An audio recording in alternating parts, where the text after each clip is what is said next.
In today's video, I'm going to teach you how to add users and set permissions in Xero.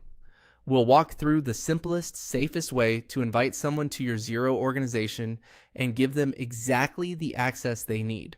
By the end, you'll know where to find the user settings, how to send an invite, and how to choose the right permission set without overexposing sensitive data. First, sign into Xero and look to the top of the screen.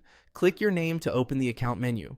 This menu is where you control your organization level options, so it's the quickest path to user management.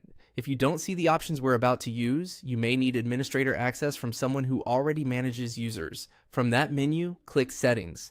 This brings you to the area where you configure core features, including users and permissions. Think of it as the control center for who can do what in your books. Next, select Users. This page shows everyone with access to your organization along with their current status and permissions. It's a good place to quickly check who has access before you invite anyone new.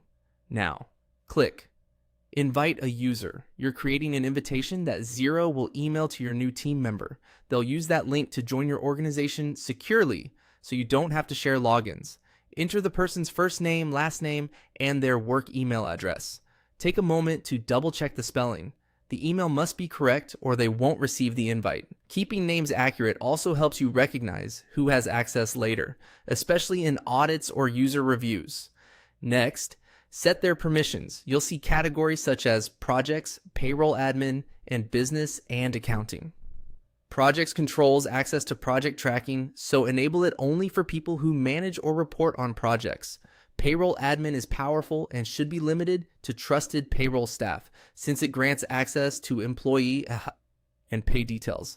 Business and accounting covers day-to-day financial work like invoices, bills, bank reconciliation, and reporting. Use the principle of least privilege. Give only what they need to do their job. You can always return here to adjust access if their role changes. When everything looks right, click Send Invite. Xero will email the recipient a secure link. Until they accept, you'll see their status as pending on the user's page. Once they accept, their permissions take effect immediately, and they can start working within the areas you approved. That's it. Quick, controlled, and secure. By following these steps, you keep your financial data safe while empowering your team to work efficiently in Xero.